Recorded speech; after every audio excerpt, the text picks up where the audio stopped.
এই যে দেখছেন কি সুন্দর হয়েছে।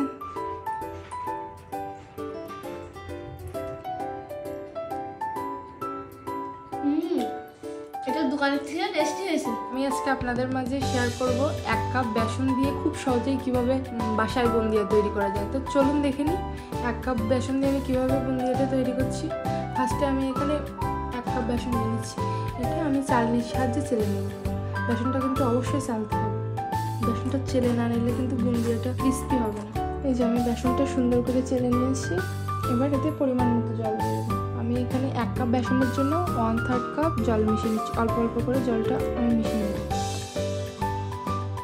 এরকম একটা ব্যাটার রেডি করতে হবে। এই যে এটা আমি এমন করে মেখে নিয়েছি।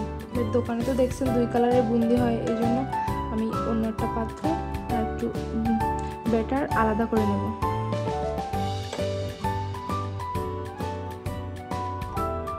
নিয়ে সামান্য একটু রেড ফুড কালার আমি এতে ইউজ করছি কালারের জন্য। এটা সুন্দর করে মিশিয়ে নেব। আপনারা চাইলে এতে সবুজ কালারও ইউজ করতে পারেন, আমার কাছে এটা নেই, এই জন্য আমি এটা ইউজ করছি। আমার ব্যাটার একদম রেডি।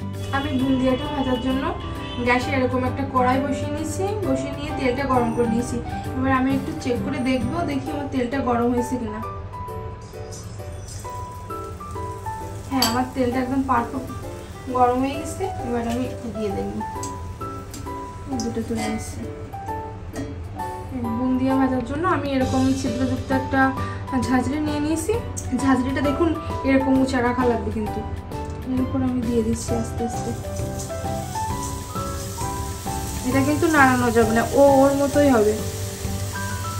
দেখছেন দেওয়ার সঙ্গে সঙ্গে এগুলো কি সুন্দর ফুটে উঠছে। এটা নাড়ানো যাবে না, ঝাঁকানো যাবে না, কোনো কিছু করা যাবে না। বেশি সময় ভাজা লাগবে না, এগুলো হয়ে গেছে। এই যে এরকম ভেজে নেব। দেখছেন কি সুন্দর হয়ে গেছে। এভাবে আমি আবারও ভেজে নেব। জানাবো এগুলো ভাজা হয়ে গেছে, আমি তুলে নেব। আমি এইভাবে সম্পূর্ণ বুন্দিয়াগুলো ভেজে নেব। আমি একইভাবে এই যে লাল বুন্দিয়াগুলো আমি ভেজে নেব। এটা কিন্তু নাড়ানাড়ি ঝাঁকাঝাঁকি কিছুই করা যাবে না, আমি বারবার বলছি, নাহলে কিন্তু গায়ে লেগে যাবে সবগুলো। একটা একটা গায়ের উপর তেলটা সুন্দর করে গরম হতে হবে। ঠিক এরকম একই প্রসেসে আমি সব বুন্দিয়াগুলো ভেজে নিচ্ছি। যে আমার লাল বুন্দিয়াগুলো ভাজা রেডি। এই যে বুন্দিয়াগুলো আমি এরকম করে ভেজে নিয়েছি। এবার গ্যাসে একটা প্যান বসিয়ে নিয়েছি। তো 1 কাপ চিনি দিয়ে দেবো। 1 কাপের জন্য আমি এখানে 1/2 কাপ জল ইউজ করছি।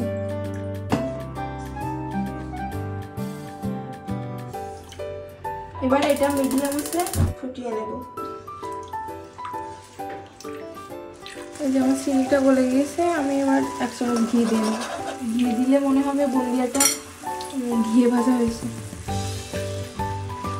আমি এতে একটু লেবুর রস দিয়ে নেবো, যাতে ঠান্ডা হওয়ার পরে এটা না জমে যায়। এবার এতে বুন্দিয়াগুলো ঢেলে দেবো।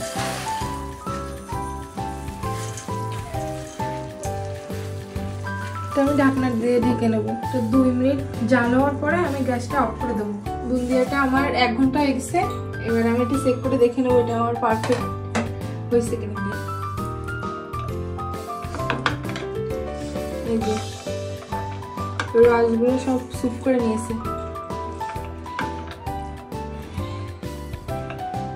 এই যে দেখছেন কি সুন্দর হয়েছে। এই যে দেখছেন কি সুন্দর হয়েছে। এই যে দেখছেন কি সুন্দর হয়েছে। হয়ে গেছে। এই যে আমার বুন্দি একদম রেডি। এখন আমি আমার ভাই বোনদেরকে খেতে দেবো। দেখি ওরা খেয়ে কেমন বলে আমার বুন্দিয়াটা কেমন হয়েছে। খেয়ে দেখে বলো কেমন হয়েছে। দেখুন বন্ধুরা, বুন্দিটা কোনো কালারফুল দেখাচ্ছে। এখন একটা বুন্দিটার হাত দিয়ে টিপে দেখাই। দেখুন কেন কত রসালো হয়েছে। একটু আমি খেয়ে বলি আপনাদের।